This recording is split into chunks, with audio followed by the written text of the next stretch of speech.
বৃদ্ধাশ্রমে থাকা একজন হতভাগী দক্ষিণী মায়ের বাস্তব জীবন গল্প। ভিডিওটা শেষ পর্যন্ত দেখবেন। আমি আমার পোলারে দিনই শিক্ষা দেই নাই। আমি আমার পোলারে বড় করণের লাইগা খালি পড়ালেখাই করাইছি, দিনই শিক্ষা দেই নাই, আখলাকের শিক্ষা দেই নাই।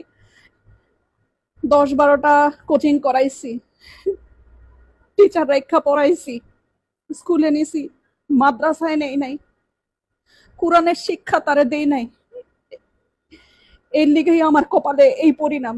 আজকে বৃদ্ধাশ্রমের লিগেই আমার কপালে জুটছে। যদি আল্লাহর শিক্ষা দিতাম তাইলে তাইলে আজকে আমার এই অবস্থা হইতো না। জীবনে কোনোদিন দেখছেন কোন আলেম গো বাপমা বৃদ্ধাশ্রমে গেছে? যায় নাই। কোন আলেমের বাপমা বৃদ্ধাশ্রমে যায় না। যায় আমগো মতো যারা বাপমা স্বশিক্ষায় শিক্ষিত কইরা উচ্চতর ডিগ্রি দেই, তাগো পোলাপানরাই একসময় বড় হইয়া চক্ষু ফুইটা যায়, আর তাগো পোলাপানরাই বাপমারে পাঠায় বৃদ্ধাশ্রমে। আর নাইলে সুদূরে গিয়া বইসা থাকে, বাপমার খেয়াল রাখে না, খালি নিজেরটা বুঝে। এটা একটা মায়ের আর্তনাদ, একটা মায়ের কথা।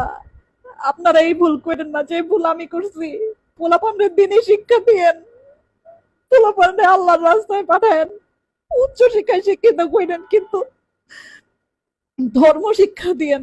ধর্ম শিক্ষা না দিলে পোলাপান কোনোদিন বাপমার মর্যাদা বুঝে না, কোনোদিনও বুঝে না, মনে রাখেন।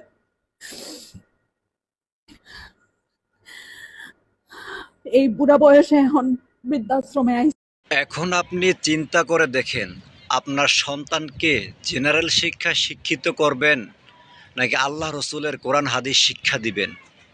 ভিডিওটা বেশি করে শেয়ার করে দেন, যাতে সবাই জানতে পারে এবং বুঝতে পারে যে একজন জেনারেল শিক্ষিত ছেলে আর একজন কোরআন হাদিস শিক্ষা ছেলের ভিতরে কি পার্থক্য হতে পারে।